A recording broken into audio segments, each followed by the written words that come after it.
Hello, hello. I realized that I have not done one of these in almost a year. It's been 11 months, and a lot has changed, and I wanted to update myself and the few people who watch this on what's going on. Um, in September, we were coming out of YC, we were working on this OTA product, and to be honest, yeah, we weren't getting that much traction. I think we were struggling to get adoption with companies that had scaled fleets. We, in general, faced a lot of pushback. What was different? What was novel about our product? Why did it even need to exist? Why could they being a customers we tried to sell to, why could they not just use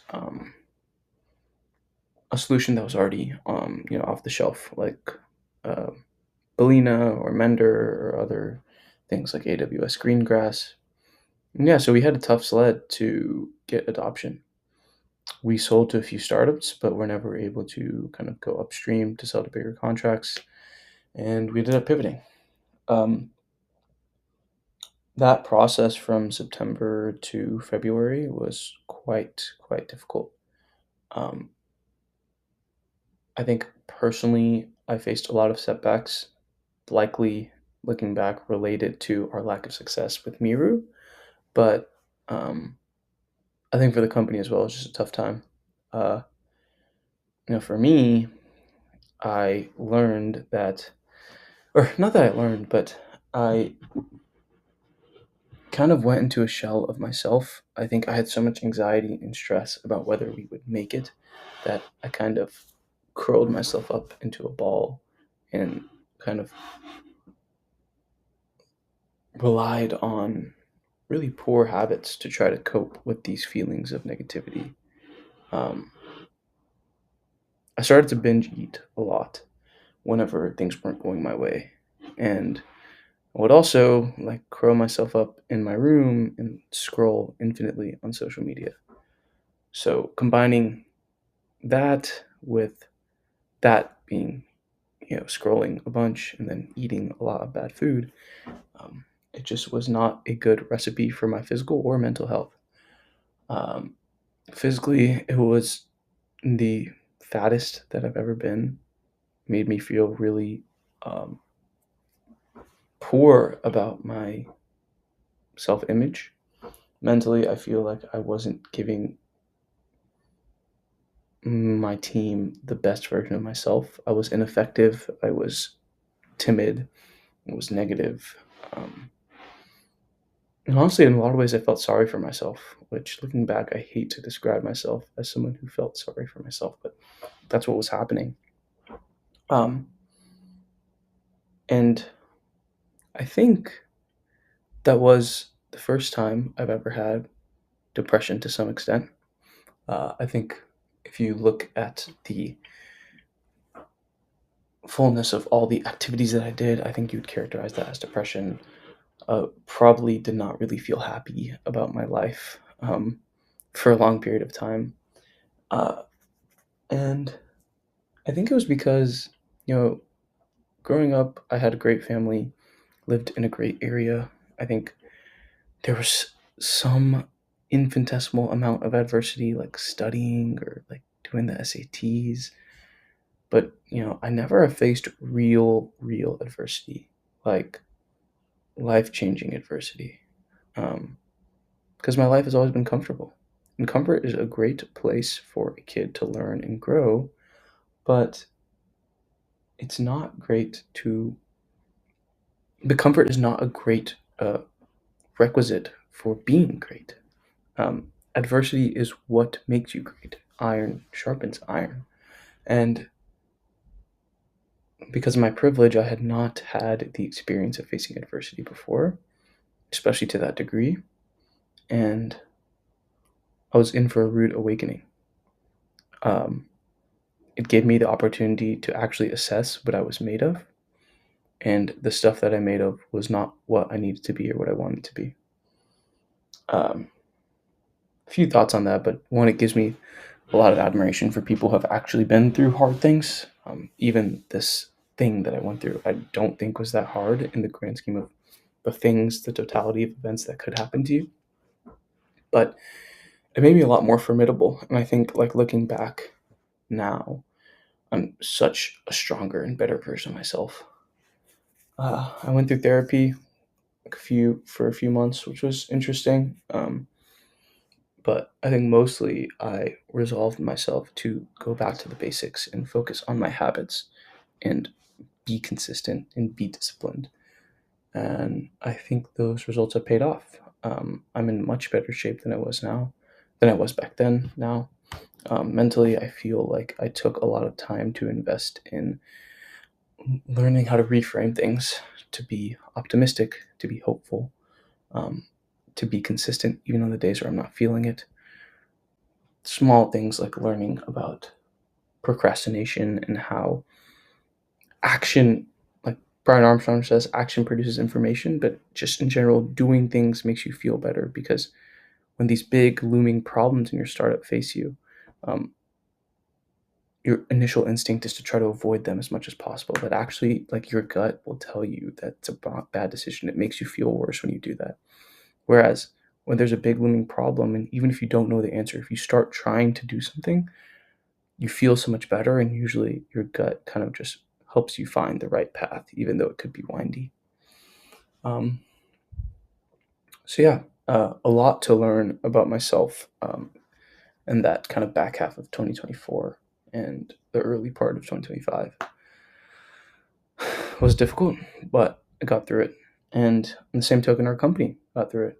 We pivoted to configuration management um, in February, uh, and things have been looking a lot better. It was also a slow grind to get to where we are now, which is still a pretty modest state. But we went through a lot of iterations, talking to customers, building the product, and we actually started selling the product. People started using it. The customers that we have are actually notable customers. Um, and it makes us excited about the future of this product and this iteration of Miru. Um, it's quite interesting, and I think I didn't really internalize this before, but building something that is actually novel or actually unique is super important. I don't want to be a medic company. I don't want to be the 10th CRM or the 15th, not 15th, let's say like 7th OTA product. I want to be the first and only thing of whatever category I'm in. Um, in some ways, it's only worth going through all the trials of building a startup if you are going to build something that's unique and novel, um, and differentiated. And I think the companies that can do that, or at least do it first, um, kind of in the teal universe of building a monopoly and kind of running away from competition, I think that they're able to do that. Um, so that's been good. We've gone through that first process of like getting someone to use us, and now the next part is how do we go from 3 to 5 to 10, and start really growing our company. There's a lot of considerations we have. I won't divulge too much into them, but the robotics market is still pretty early, right? Um, there's a lot of companies who haven't yet got to scale. A lot of companies that are dying. Building hardware is really hard, and robots are in some ways outside of like aerospace and maybe nuclear, the hardest part, the hardest form of hardware. Um, and so it's really difficult for these companies. And the problem statement of building general purpose robotic intelligence is very, very difficult. And you know, Miru's tools kind of sit at this part of the curve where we help you not go from 0 to 1, maybe not even 1 to 10, but 10 to 100, 1,000, a million. And for our success, the companies have to get there, right? They have to get to that number, and they're not yet. And so for us, we have to understand like the philosophy of growing our company, our team, our burn, to fuel revenue growth, but at the same time understanding that we need to be lean so that we can survive for when the market is truly ripe, it's truly ready for that Cambrian explosion of robotics. So that's something that's interesting, I suppose. Um, what else? Yeah, I feel like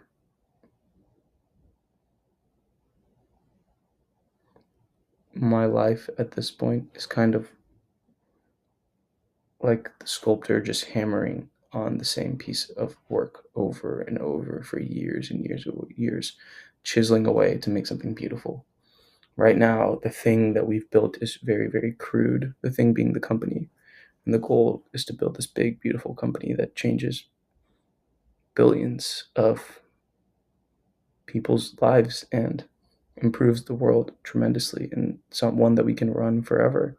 And we are so far away from that. But it's also exciting because that means there's so much room ahead of us.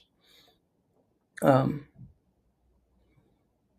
Even though it doesn't show on paper, I think we're really onto something. And I think we just have to not give up and not die. I think that's really the theme of this year. We just can't die. We have to work super hard. We have to get break even.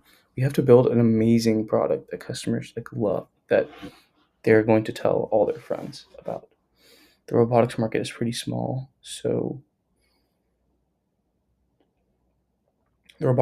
small, so word of mouth is actually really important. Yeah. Um, Personally, I think yeah, I've been working out a bunch, taking care of my health, trying to eat better, improving my relationship with food. Um, Things I think are going well on the side of my relationships. My girlfriend started law school up in New York, which is super exciting. I think my family's doing well, so I'm happy about all those things. Yeah, on the personal side, I have been like trying to take stock of my relationships and try to understand, the whole five monkeys analogy. Like, what are the five monkeys I actually do want to be around? And I think I felt this way in 2024 when I was going through some of those things, but I feel like I really, really value like being alone now and just getting to walk and think like that. I feel like is when I'm truly at peace. The week is so busy. There's so many things that we do during work. I'm calling my parents, calling Deja, and I think like I just care a lot about being alone. Um, and I'm trying to unravel the reasons why that's the case. Uh, but I think one thing that I feel pretty pretty confident about is that I do want to spend more time alone and explore myself, um, and hang out with myself. Like I really do enjoy the person that I am, and in general, I've always found it hard to like say that I've had a best friend. I think your partner slash spouse doesn't really count in this conversation, but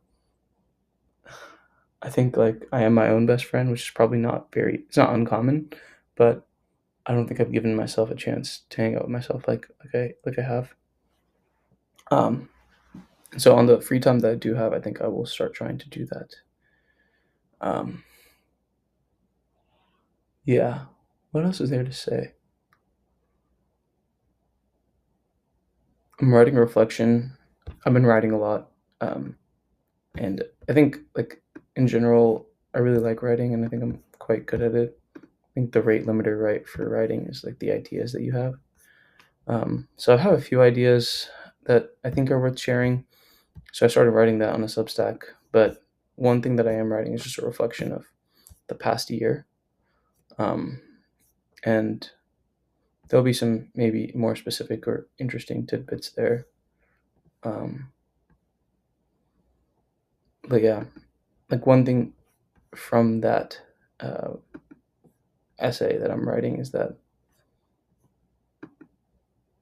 there's something beautiful about just like walking around and like seeing other people walk around, especially like in the city, right? This is where it's like you're most likely to see just people going about their day, walking around, not like going on a walk for exercise or something. And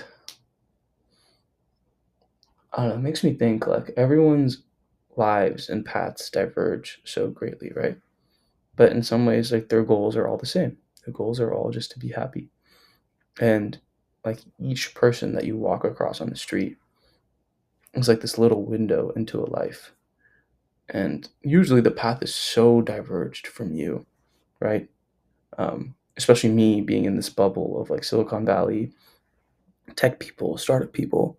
Um, their lives are so different. And I think the word is sonder that makes me feel, but I think it's quite beautiful. Um, I used to be very opinionated or judgy about what people should and shouldn't do. And now I just think that just do what you want because I'm going to do what I want. And I don't know. I think there's some beauty in that. Uh, yeah.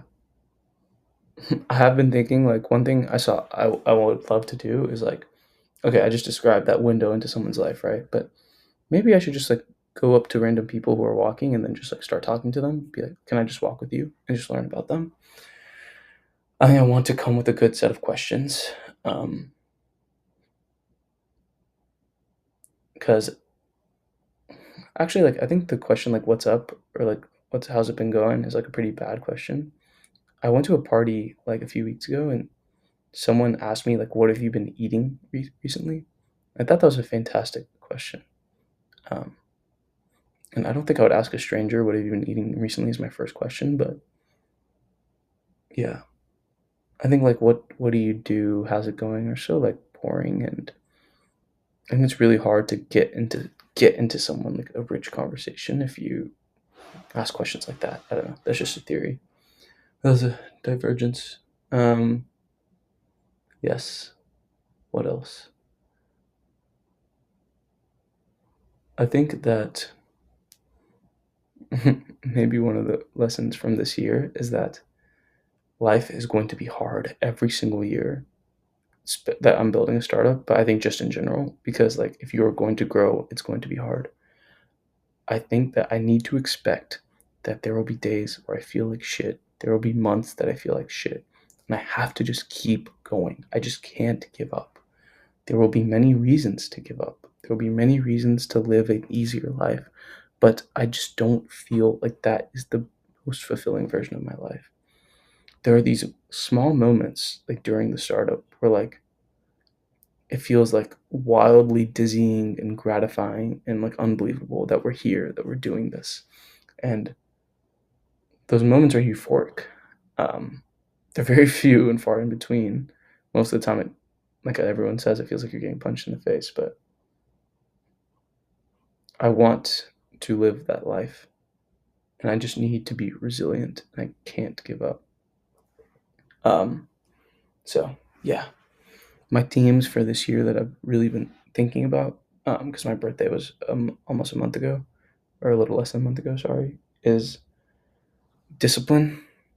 So how can you be regimented? Like stick to eating good food, working up on time, working out, putting in the work, focused. I have a really bad job of context switching, like checking social media, scrolling on Twitter. I love Twitter way too much.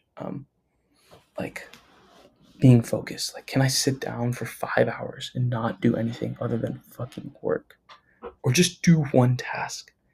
Like, I always think about how the Jeff Bezos thing of when he was in elementary school, the teachers would have to pick up his chair and move him to get to the next task. Like, that's how focused you need to be. Um, and then consistency, like just doing that every day. Maybe that overlaps with discipline, but I think on that point, there's a lot of times where like bad things that happen in other spheres of my life leak into work or like the opposite way. And I remember Napoleon saying that he was quite good at compartmentalization, and Michael Dell said the same. I think that's a skill that I want to develop. I want to be the best version of myself with my family in Thaja, even when work is going poorly. And even when some of the things in my relationships are going poorly, I want to be the best version of myself at work. So that's a skill that I think it's a part of being an adult, but I think that's something that I want to improve on. Yes, I think that's it. Um, hopefully, it won't be 11 months till I see you next, but thank you for watching. If anybody did watch this, Vedant, if you're watching this, I hope that you are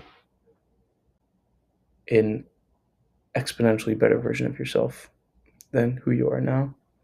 I think the Matthew McConaughey thing of like, who do you want to be? Like, or who are you competing against? It's like, I'm competing against myself in 1 year.